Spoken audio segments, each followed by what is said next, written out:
Olá, estamos começando mais um programa Mundo Melhor aqui na Rede Vida, o canal da família. Muito bom estar com você. A gente está na semana da Copa do Mundo, né? E nós convidamos hoje um fisioterapeuta, Flávio Brick, que não é fisioterapeuta da seleção masculina, é da feminina, mas é brasileiro, é torcedor. Com certeza. Vai torcer pelo Brasil, claro. Muito, com certeza.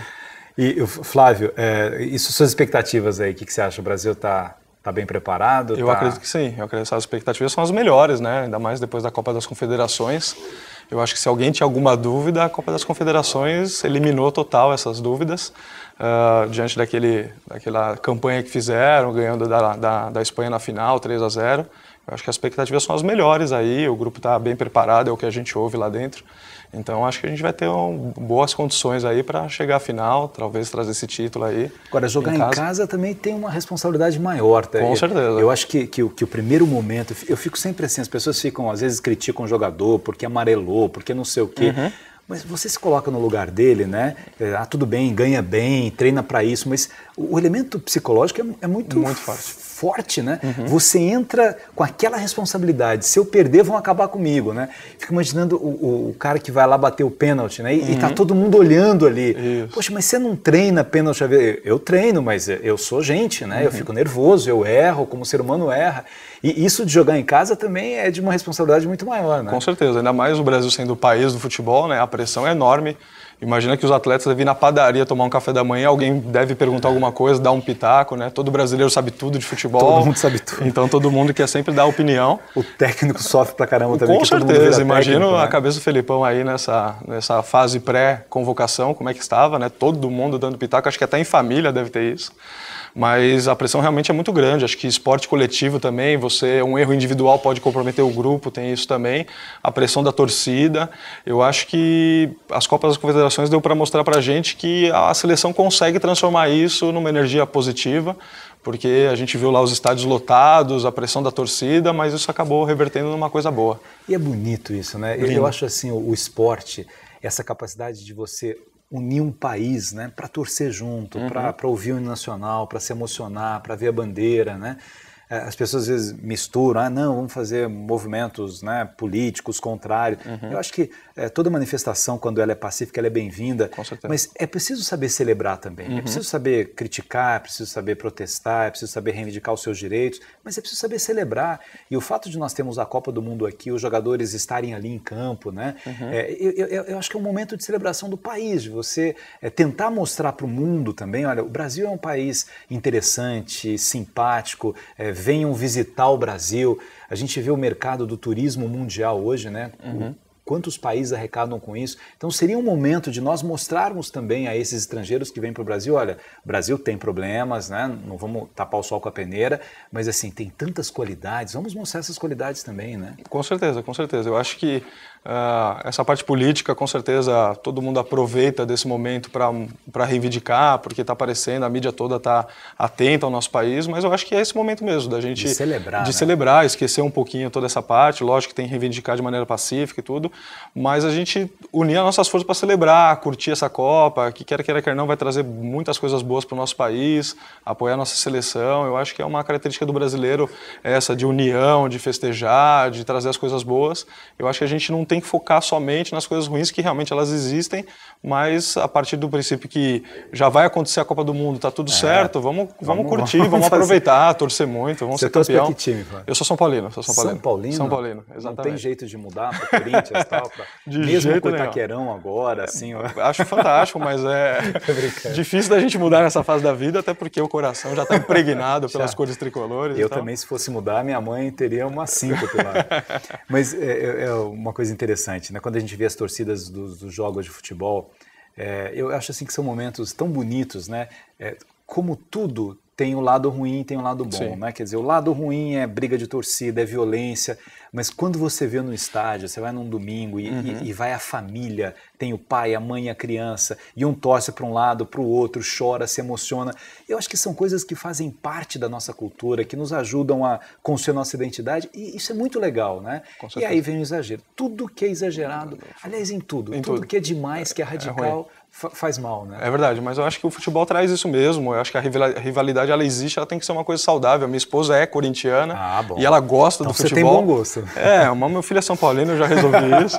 Mas, na verdade, a gente tem uma rivalidade em casa, uma coisa saudável, de brincadeira. A gente costumava, hoje por mil coisas na vida, a gente não vai tanto ao estádio, mas a gente costumava ir junto, ficava enumerada, que os dois podiam participar. Eu acho que é muito saudável, assim, a gente ter essa rivalidade, essa brincadeira. É sempre bom na segunda-feira a gente brincar com um amigo que torce para outro time, né? Se perdeu. Né? Exatamente, exatamente. Acho que é uma coisa super saudável, né? O problema é que muitas vezes as pessoas fazem com que o fanatismo predomine e aí perca a cabeça, acaba... Na minha opinião, assim, a violência ela é uma demonstração de um fracasso das relações humanas. Com certeza. Assim, nada justifica a violência, nenhum tipo de violência, né? Nem o... né? A gente já teve programas aqui para falar sobre violência contra a mulher dentro de casa, o homem que bate em mulher, pessoa que bate no outro por causa de problema de trânsito. Nada justifica a violência. Agora, você sai de casa para torcer por um time e aí pega um pedaço de pau, quer bater no outro, não tem justificativa, né? É verdade, é um absurdo. E infelizmente isso acontece muito, tanto é que muitas vezes a gente tem que ir para o estádio, não pode levar camiseta, tem que esconder, no meio do caminho a gente coloca. Tem essas coisas que infelizmente acontecem, né? Que é muito ruim para o nosso esporte, para o futebol, para o esporte em si.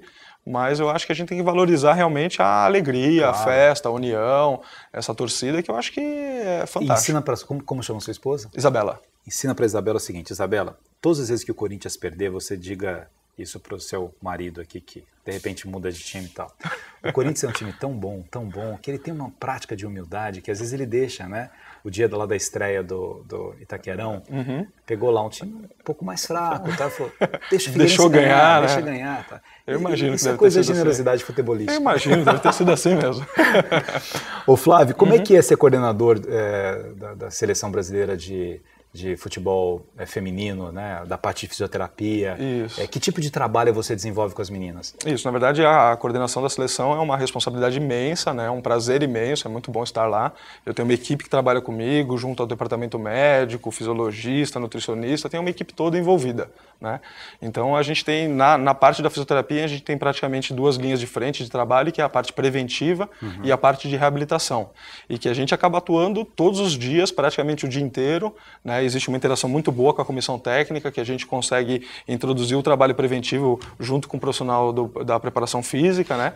Então a gente introduz isso na rotina semanal de um treino preventivo, muitas vezes ligado ao aquecimento da competição, né? Do treino, e a parte de tratamento em si, que realmente é onde pra demanda mais. Tem alguma lesão, né? Exatamente, quer queira, quer não, um atleta de ponta sempre tem uma queixa de dor, né? De alguma lesão séria ou não, mas algumas dorzinhas de treino, de jogo, quer queira, quer não, o esporte em si competitivo, ele não respeita muito o descanso, né? O próprio calendário, etc. A gente tenta na equipe respeitar ao máximo os limites fisiológicos, mas infelizmente a maioria delas sempre estão meio que trabalhando no máximo, né, e acaba acarretando em lesões, dores. Então nosso trabalho lá ele é diário com muitas atletas e sempre visando esse retorno precoce, o retorno rápido, o que é a beleza, o interessante do esporte, né, e também a parte ruim de pressão.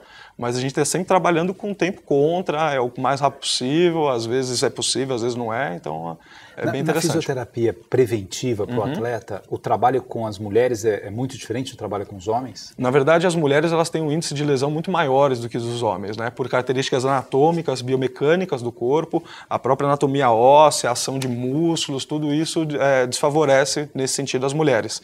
Então ele é um trabalho que a literatura mostra que ele é muito mais efetivo nas mulheres e é um trabalho que ele tem um princípio científico para isso, ou seja, não é você fazer qualquer coisa que você acha, existem trabalhos que direcionam, existem até hoje, a FIFA tem um protocolo de reabilitação que é até divulgado no site, no próprio site da FIFA, para quem quiser tá acessando, você consegue baixar os vídeos, tudo. Então é um trabalho sucinto de 20 minutos com exercícios visando uma mecânica do esporte para prevenir essas lesões. Então é fundamental, principalmente nas mulheres. Isso, em geral, assim, por exemplo, quando a gente fala do vôlei masculino e feminino, basquetebol masculino e feminino, maratona, a mulher tem uma tendência maior à lesão do que o homem. Em geral.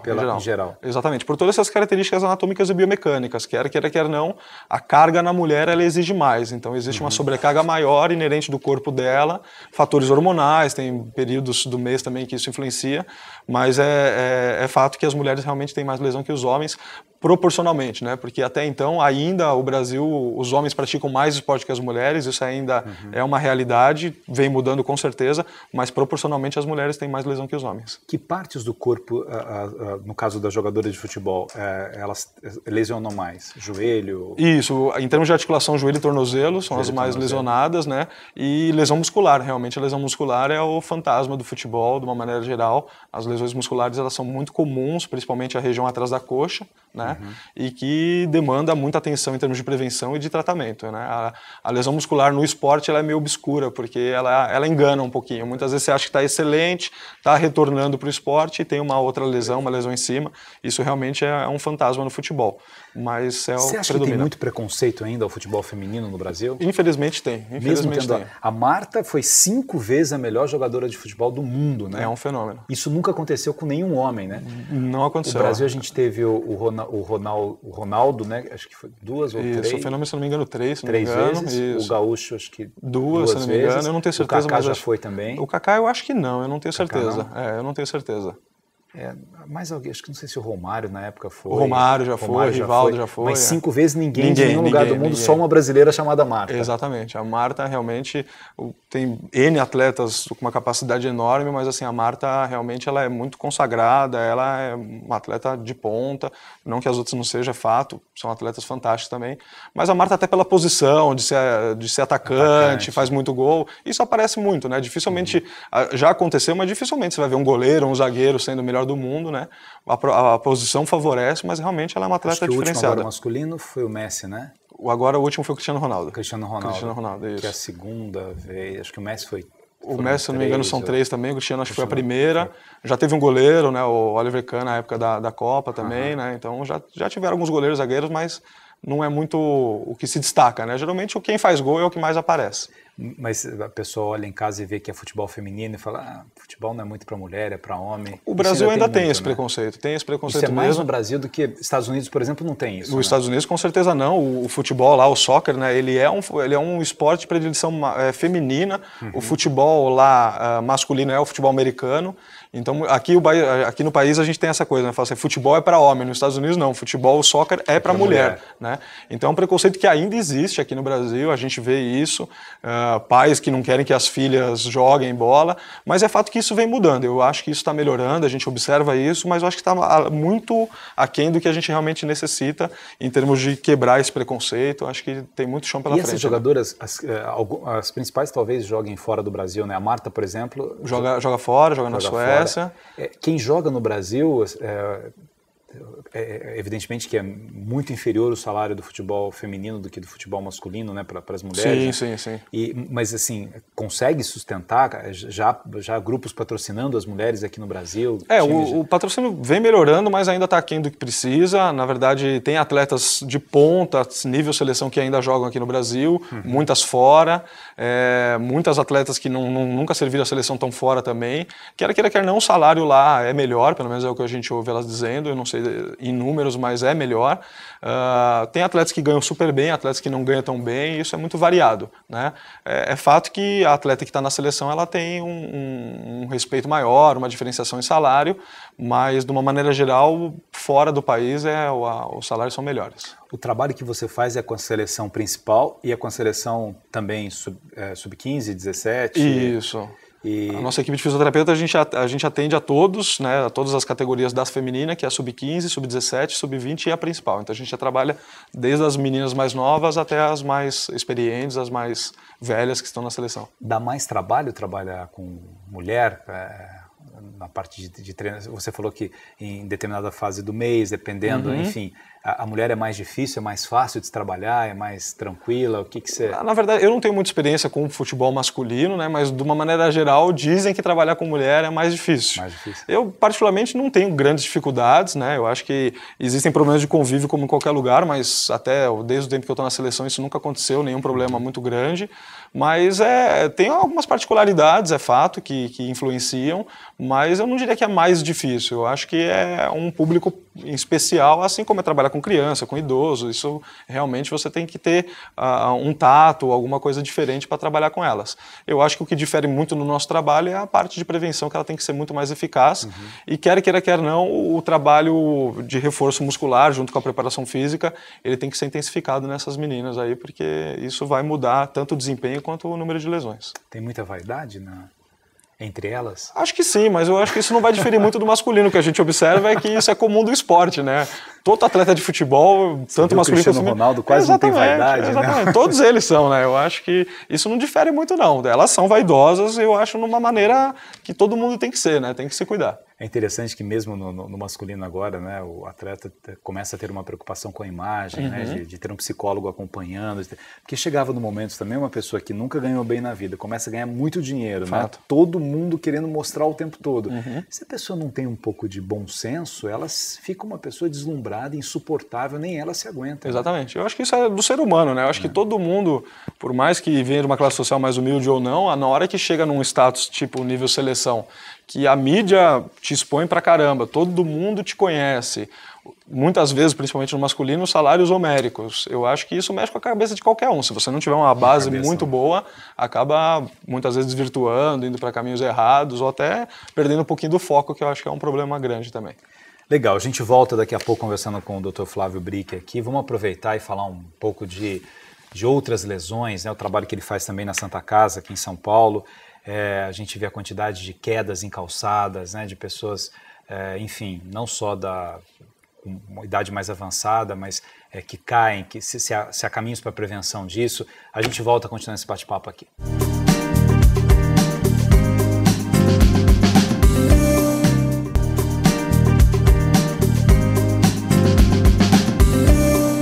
Muito bem, estamos de volta aqui, programa Mundo Melhor.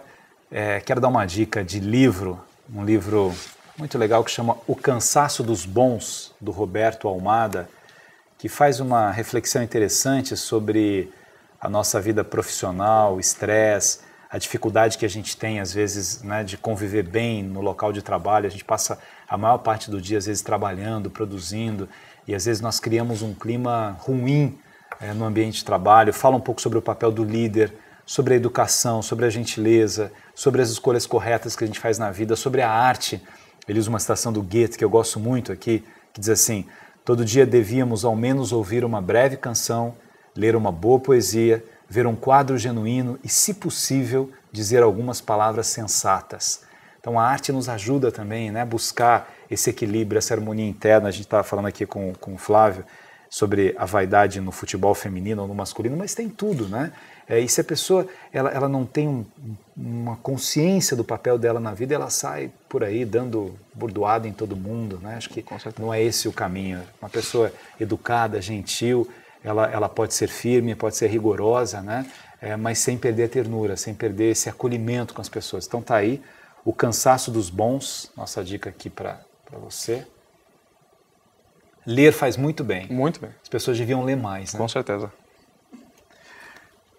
Que tipo de cuidado, né? Eu já vi várias pesquisas que mostram, por exemplo, que em São Paulo o fato de nós termos calçadas tão ruins fazem com que as pessoas caiam muito e que tem um processo de recuperação muito lento e tal. Que tipo de cuidado as pessoas deveriam ter para não cair ou para lesionar menos depois dos 60 anos, para 70 anos? Infelizmente as nossas calçadas não favorecem muito, né? Eu acho que um cuidado clássico é você ter atenção, porque se você pisar num buraco desatento... O bom seria que as calçadas fossem boas, isso já ajudaria muito, né? Mas é fato que com o passar do tempo, com a idade, esse risco aumenta mesmo, né? E a gente sabe que trabalhos... posturais, na verdade, trabalhos de equilíbrio, de força, tudo isso vem ajudando. Então, yoga, tai chi chuan, tudo isso ajuda, né? Um trabalho... Pilates, né? Pilates, todos esses trabalhos que envolvam desequilíbrios para a pessoa reequilibrar, ou seja, estímulos de desequilíbrio para que ela adapte a isso, vai fazer um efeito favorável nesse sentido, né? E é fato que também salto alto, todas essas coisas que diminuam a base de apoio da pessoa vão, né? Se você eliminar, vai te ajudar também. Então, agora, é comum queda em banho também, né? Pessoas... Muito comum, acho que um fator muito importante também são os tapetes, né? E, quando a gente começa a estudar isso e ver pessoas que trabalham muito nessa parte preventiva, oriento para a gente tirar tapete de casa, aqueles tapetes principalmente que não tem nada que faça uma aderência com o solo, né? Tapete de banheiro e tudo. Muitas vezes a gente orienta em idosos a gente colocar aquelas barras de proteção, na verdade barras de apoio dentro do box, né? Que vai fazer com que ele tenha um suporte, um apoio para na hora que for lavar o pé, tirar o pé, não tirar o outro pé e escorregar. Então são coisas que a gente orienta realmente para casa. E você vê muitas vezes, você pega um idoso, um velhinho, pede para ele ficar numa perna só, ele não consegue ficar um tempo numa perna só, né? Então só o fato de você estimular esse treino em casa, lógico, perto de alguma coisa estável, firme, para você apoiar, tentar ficar numa perna só, aumentar esse tempo de apoio, isso vai te ajudar muito nesse fator de equilíbrio, e várias outras terapias, outros trabalhos vão te ajudar também. O fato de a gente falar que o velhinho que cai mais, isso está ligado que a fragilidade dos ossos, ao desgaste? Na verdade, com o passar do tempo, né, a gente perde diversas funções, né, a gente vai perdendo a capacidade, por exemplo, auditiva, visual, equilíbrio, força, tudo isso favorece as quedas, né? E é fato que o idoso tem um osso naturalmente mais frágil, né? É uma tendência, né, da osteoporose, da osteopenia, existe essa tendência, principalmente nas mulheres, e é fato que na hora que você cai com o osso frágil, a sua chance de fratura é muito maior. E tem alguma coisa que se faça, além que você falou, yoga, tai chi chuan, pilates, não sei o quê, de alimentação? Tem algum... Uma pessoa, a gente está vivendo cada vez mais, graças a Deus, mas existe alguma combinação de alimentação com exercício, com atividade, para postergar essa fragilidade dos ossos? Sim, na verdade, a mineralização óssea, né, o cálcio no osso, ele depende de vários fatores, como vitaminas e tal. Então, tomar sol, uma boa ingesta de cálcio, o fortalecimento muscular faz com que o osso aumente a sua massa, o seu volume. Atividade física, atividade física, né? Exatamente. Então, atividades de impacto controlado, fortalecimento, e aí sempre está acompanhando com o médico para ver essa parte nutricional, as carências de cálcio, de vitaminas, é super importante. Mas uma boa combinação de uma alimentação, tomar sol e exercício físico já vai fazer um efeito bem positivo nessa prevenção aí de fraturas. Agora, antigamente a gente falava assim, uma pessoa caiu, quebrou a bacia, operou e tal, ixi, não tem mais jeito, né? Hoje, pelo contrário, né? Assim, a recuperação é muito mais... Eu tenho uma amiga com mais de 90 anos que quebrou, fez uma cirurgia, um mês depois estava andando. A tecnologia que ajudou isso também, assim, você ter um processo de recuperação mais rápido. Qual que é esse casamento de fisioterapia com tecnologia? Na verdade, por exemplo, as fraturas de colo de fêmur, né, que são essas fraturas comuns nos idosos, muitas vezes ela é cirúrgica, a maioria delas, com certeza, e, por exemplo, numa prótese, que em alguns casos evolui para uma prótese, a reabilitação realmente é muito mais rápida. Então, existe uma substituição da articulação nos casos que for necessário, e pelo advento da tecnologia, materiais de prótese melhores, as técnicas cirúrgicas cada vez menos invasivas, e a reabilitação tem se mostrado que quanto mais precoce você inicia, melhor é o resultado a médio e longo prazo. Então, essa combinação do material bom, de uma cirurgia bem feita e de uma reabilitação precoce, eu acho que são os três pilares aí que acabam levando essas reabilitações mais aceleradas. Agora, tem gente que reclama de fisioterapia porque demora muito, os movimentos são muito lentos, mas é isso mesmo, né? Na verdade, isso varia de caso para caso. Tá em academia de ginástica, que você está malhando lá e o cara está com uma carga muito leve, você fala assim, isso é fisioterapia? Né? Exatamente. A gente ouve muito essa brincadeira, mas assim, a fisioterapia, ela respeita muito o limite de cada um. Quer queira, quer não, muitas vezes a gente vai para a academia, coloca pesos enormes e não está fazendo o trabalho que a gente realmente precisaria. Ou seja, quando eu coloco muita carga, o meu corpo vai driblar isso, ele vai pedir ajuda de outros músculos, existem compensações de movimento. A fisioterapia, eu até concordo, a fisioterapia não é uma coisa maravilhosa de ser feita, não é gostosa, eu brinco que quem gosta da fisioterapia é o fisioterapeuta, né? Porque ela é meio chatinha, ela é metódica, ela tem começo, meio e fim, tem princípios, é tudo meio devagar, lento, com objetivo no final. É o que eu falo para o meu paciente. O importante é o resultado final. Gostar de vir para a fisioterapia são poucos, né? É fato que dentro da nossa rotina a gente tem que introduzir alguma terapia um pouco mais agradável para motivar as pessoas. Conversa boa, ser exatamente, né? Porque senão não vai. Mas é fato que os trabalhos de fisioterapia eles são muito específicos. Então eu coloco para fazer um exercício numa determinada posição que vai trabalhar um músculo dentro de um objetivo e nada mais. Não vai ter uma compensação muito grande, como muitas vezes a gente vê em trabalhos com pesos grandes, etc. Então é um trabalho realmente de formiguinha, mas é um trabalho extremamente efetivo e cada vez mais a literatura vem comprovando isso pra gente. Nessa parte dos ossos, dos cuidados que a gente tem que até no esporte, você falou que os atletas de ponta, na verdade, como eles vão além do limite, né, então eles vão se lesionando sempre, né? Mas sempre surgem umas teorias assim, olha, melhor caminhar do que correr, porque correr você vai desgastando, você destrói o joelho, enfim, aí vem uma outra teoria que diz que é mais ou menos isso. Correr faz mal desse jeito? Não, como você bem disse, tudo que é em excesso, né, é prejudicial. A gente está numa febre de corrida hoje, né? Eu lembro, sei lá, uns 5, 10 anos atrás, eu saía de carro de casa, não via ninguém correndo. Hoje de manhã, 6 da manhã, tem um monte de gente correndo. Na rua, em qualquer lugar. O pessoal põe o tênis e vai. Tem gente que anda com tênis no carro, dá uma brecha no dia, já sai do carro, sai correndo, né? Eu acho que a gente tem que ter uma ponderação em cima disso, né?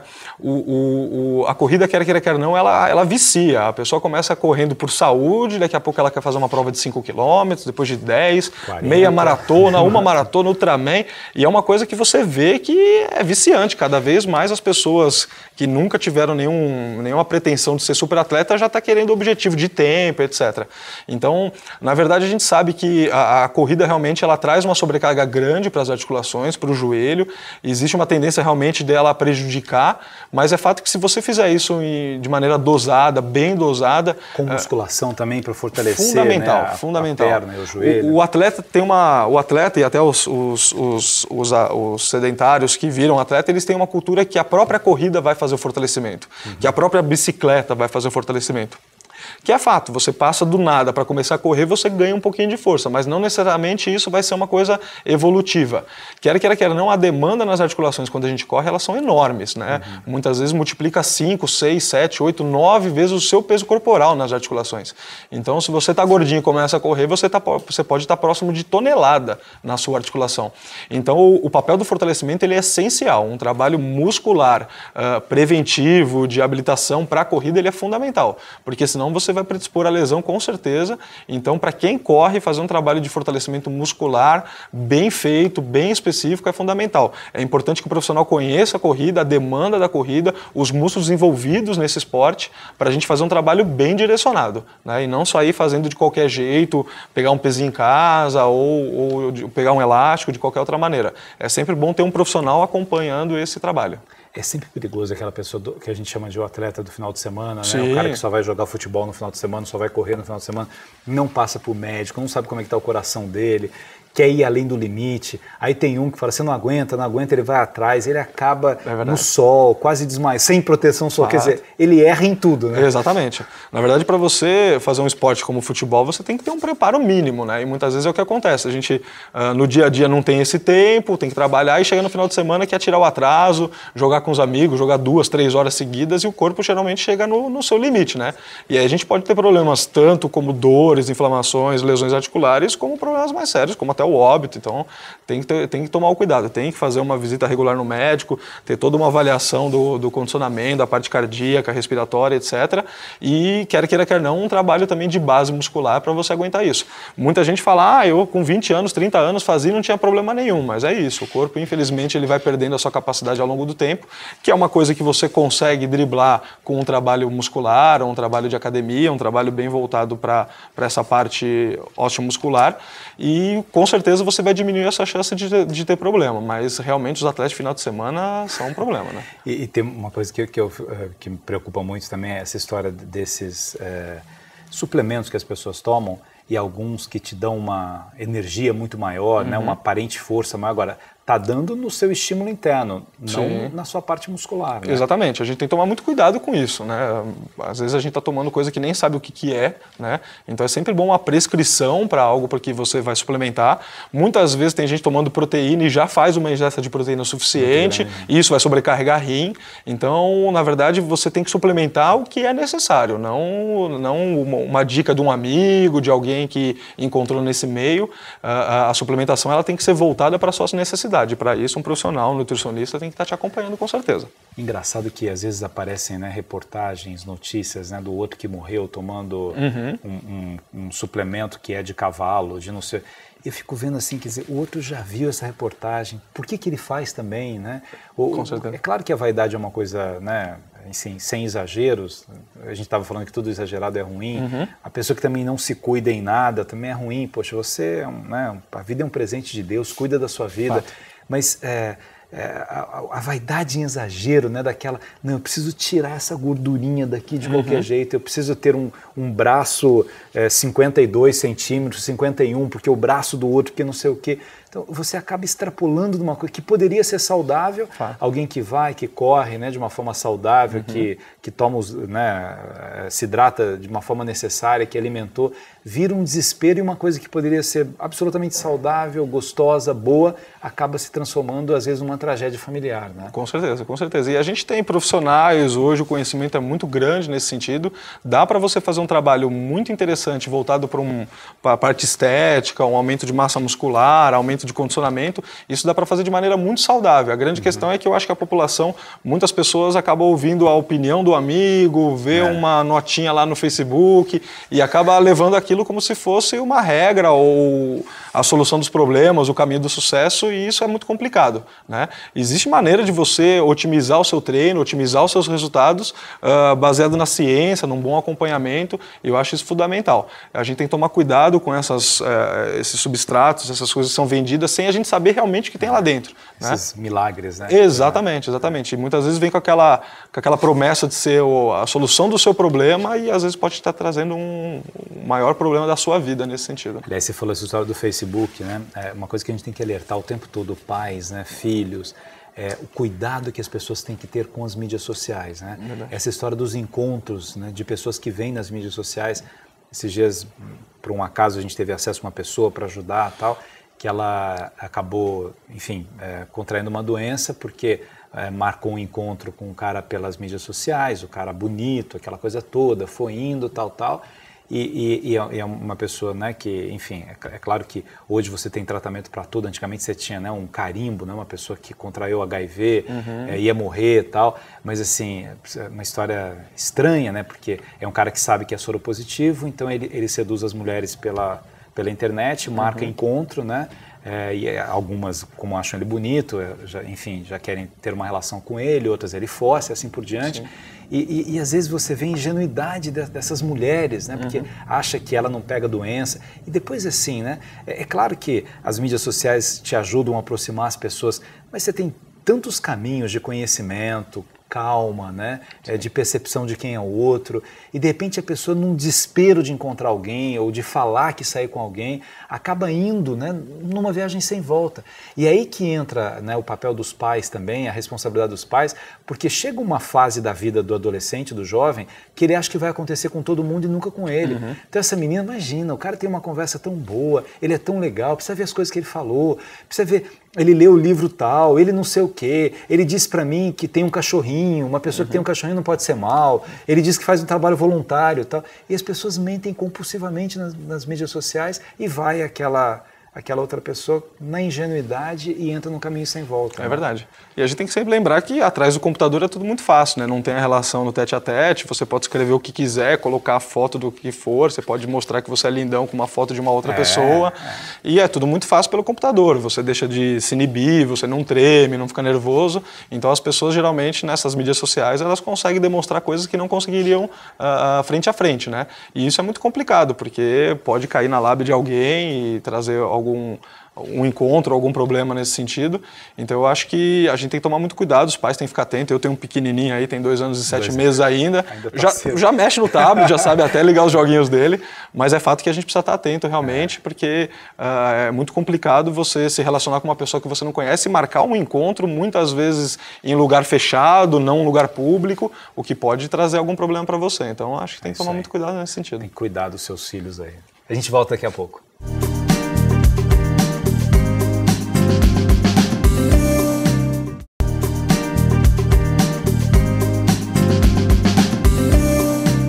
Estamos de volta aqui no programa Mundo Melhor, conversa gostosa com o Dr. Flávio Brick, falando de futebol, de filhos, né? Você tem um filho? Eu tenho um filho, Lucas. Lucas. Isso. Que por enquanto é São Paulino. Mas como a mãe é corintiana, quem sabe, né? Mas olha, nesse bloco a gente sempre começa respondendo alguma carta, algum e-mail, né, dos nossos telespectadores. Se você quiser participar, você pode mandar também, né, o seu e-mail, a sua história, a sua pergunta.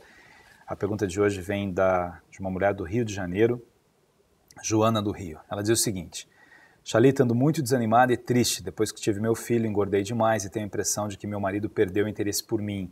Tenho muita tendência a engordar, já fiz todo tipo de dieta que já se ouviu falar e nada, não adianta, ando sem vontade de nada, não tenho nem mais vontade de me arrumar. O que eu faço? O que ela faz? Olha, Joana, é claro que as relações elas se baseiam em uma série de fatores, né?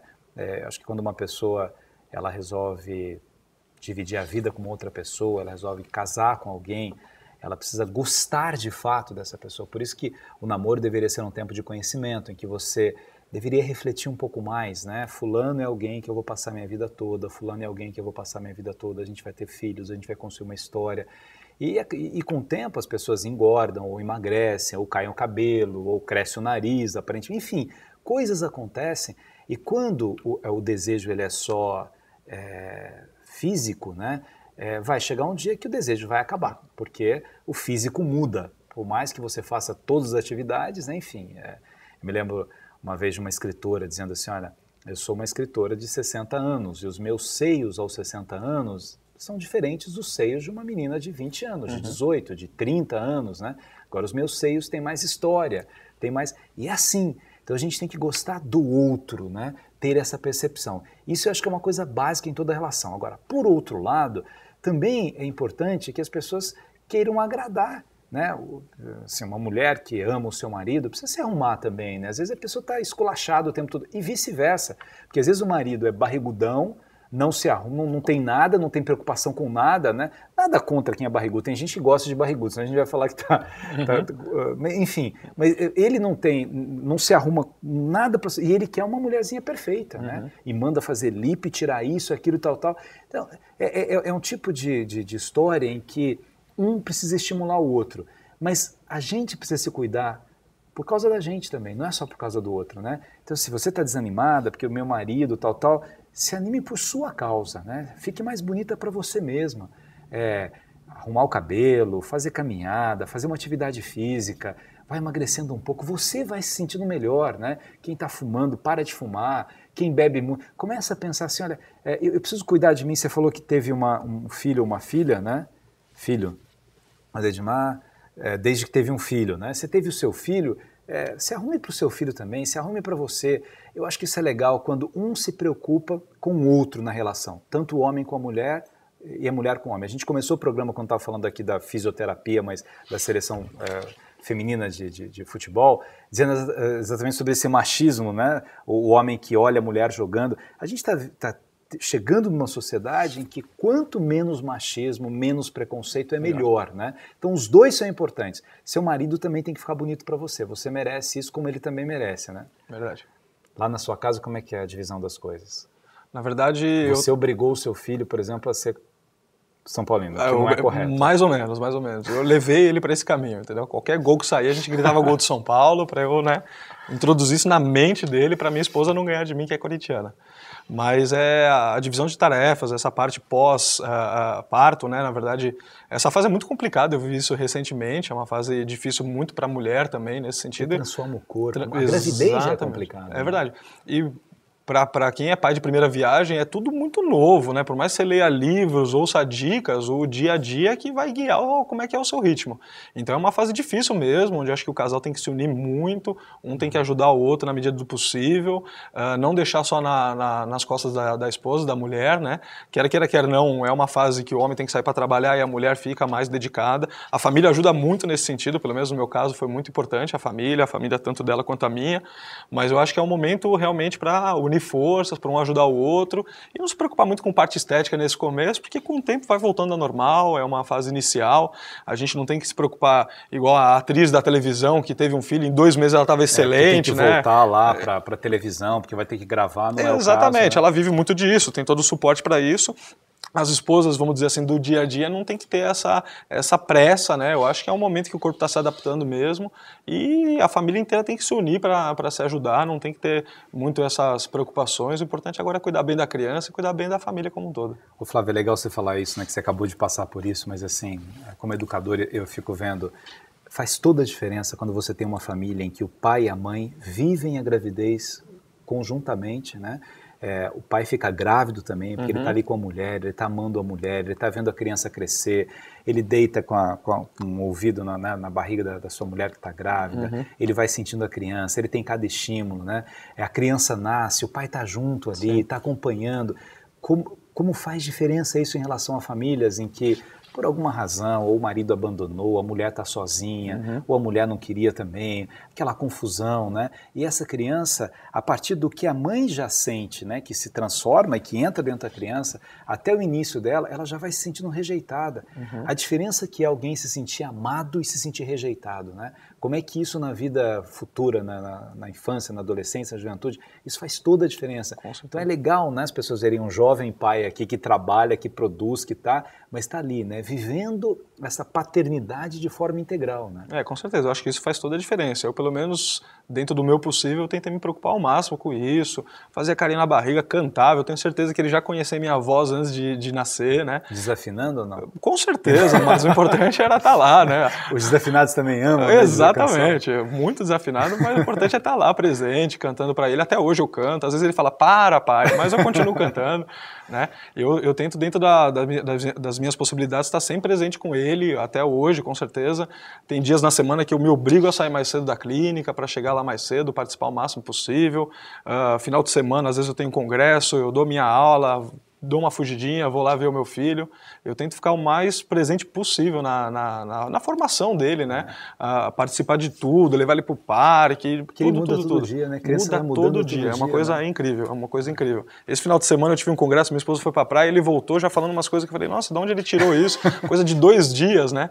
E é impressionante, a mudança é radical de um dia para o outro, semana a semana, e eu quero participar de todos esses momentos, eu acho que isso é fundamental. Graças a Deus eu tive uma família super presente, minha mãe e meu pai sempre me ajudaram muito, sempre foram muito. Eu tenho milhares de lembranças na minha vida nesse sentido e eu quero o mesmo para o meu filho também. Eu quero ser sempre presente.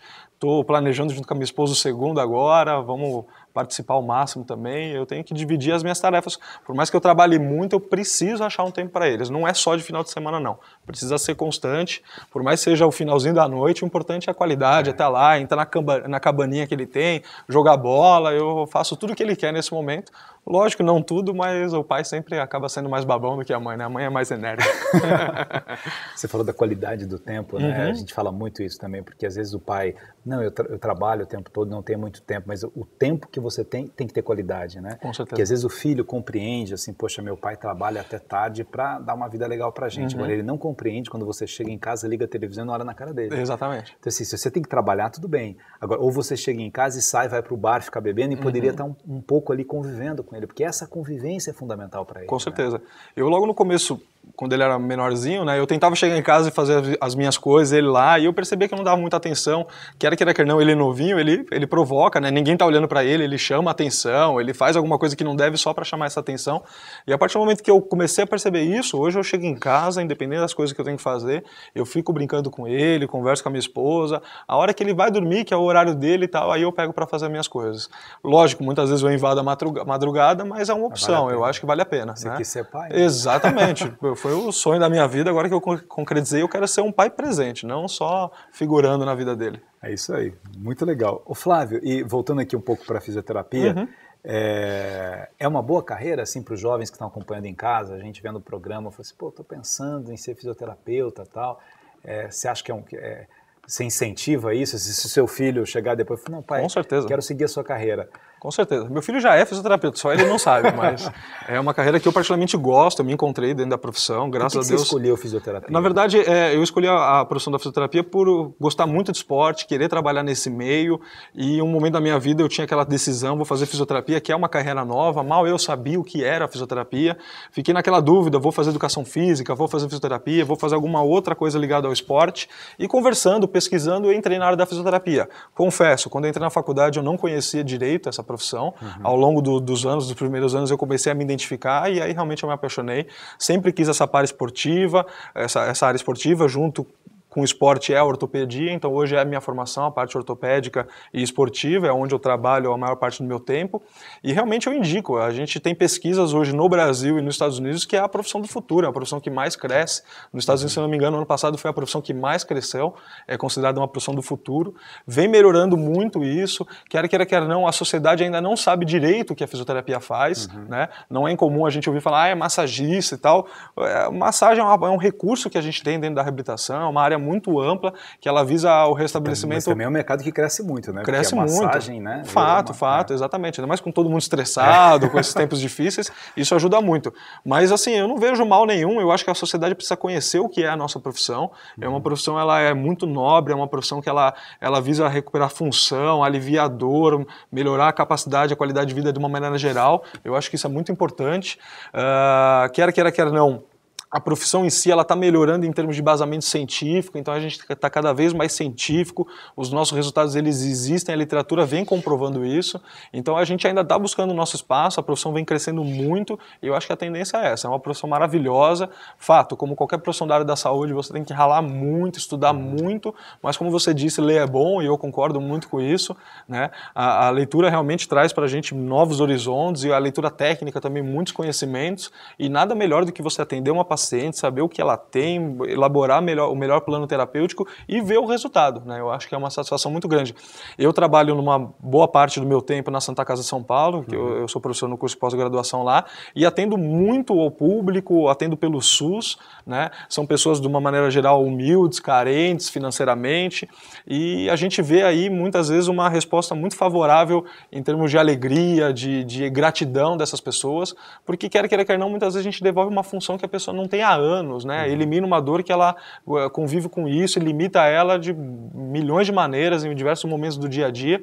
Então eu acho uma carreira fantástica, eu recomendo mesmo.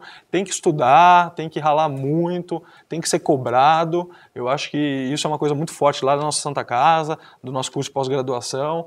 Todo mundo entra lá meio que começo de carreira. Profunda admiração pela Santa Casa, pelo trabalho que a Santa Casa faz, pelo esforço, pela dificuldade financeira que é, né? Pelos repasses que deveriam ser muito maiores do que são, mas assim, por ter profissionais como você lá que tem essa visão, né? Falou uma coisa tão bonita aí, você aliviar a dor de alguém, que significado isso tem? Acho que isso vale para qualquer profissão. Quando você tem a consciência, né?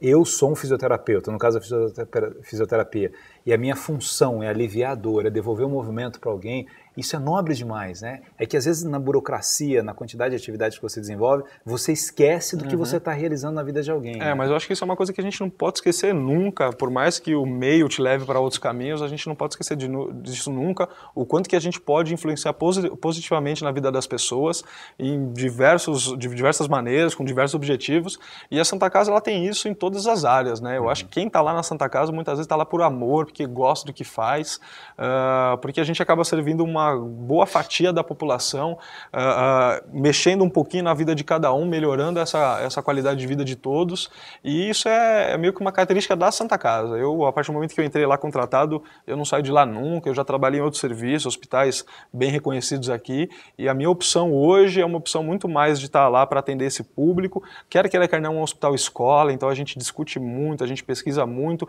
a interação entre as várias áreas da saúde é extremamente integrada, então isso é muito interessante, a gente consegue crescer como pessoa, crescer como profissional, ter conhecimento científico, acho que é tudo a favor, eu acho que a Santa Casa realmente faz um serviço fantástico em todas as áreas. Uma coisa que você falou dessas equipes, né? Isso hoje ajuda muito a saúde também e faz com que um profissional da área da saúde, de todas as áreas, mas estamos falando de saúde, não pare de estudar nunca, né? Porque você que está trabalhando com a fisioterapia ali, de repente essa outra questão envolve o médico, ou o enfermeiro, ou o fonoaudiólogo, ou o psicólogo que está ali junto, ou o cirurgião dentista, porque era uma coisa de mexer aqui. É interessante isso, como cada um tem um olhar, mas o foco maior é o ser humano. O paciente, né? exatamente. O paciente, né? Eu acho que isso é fundamental. Hoje a gente não pode trabalhar pensando que a minha carreira, a minha profissão, a minha pessoa vai resolver tudo. Não, cada um tem o seu papel. Essa troca das equipes, entre as equipes, é fundamental. Então tem hora que tem que entrar o assistente social, que tem que entrar um psicólogo, que tem que entrar um médico, que tem que entrar um nutricionista, a físio. Essa troca é fundamental, cada um tem o seu prisma no seu olhar, mas a união dessas carreiras, dessas áreas, vai fazer com que quem mais se beneficie seja o paciente, e esse é o foco, né? No atendimento da saúde, o nosso maior beneficiário tem que ser o paciente, e essa interação, ela garante isso, com certeza. Diversos trabalhos mostram isso, que essas terapias multimodais são muito mais interessantes do que eu aqui no meu cantinho achando que vou resolver todos os problemas. Doutor Flávio, obrigado pela sua presença. Muito obrigado, eu que agradeço. Aqui. Tenho certeza que você gostou. Vamos cuidar melhor da nossa saúde, tomar cuidado com os tapetes, né? Como você Exatamente, colocou. Importante. As pessoas que estão um pouco mais idosas, enfim, isso não é um problema nenhum, estar mais idoso, mas tem que cuidar mais, né? Ter mais critérios assim na escolha, inclusive do local em que mora. Às vezes a pessoa vai entrar no box, né? O box é dentro de uma banheira, dependendo da idade, aquilo prejudica também. Com certeza, tem que ficar atento. Eu acho que a mensagem é essa: a gente tem que ser ativo, sair do sedentarismo, trabalhar o corpo, com toda essa... baile de vez em quando. Exatamente, são bons, é fato, tem que cuidar de tudo. Tudo isso vai ajudar muito. Obrigado, muito obrigado. Sucesso como pai, muito como profissional, obrigado. Muito bom te receber. Obrigado. Semana que vem a gente se encontra aqui, se Deus quiser, em mais um Mundo Melhor. Uma linda semana para você. E vamos ganhar na estreia, né? É isso aí, com certeza, se Deus quiser.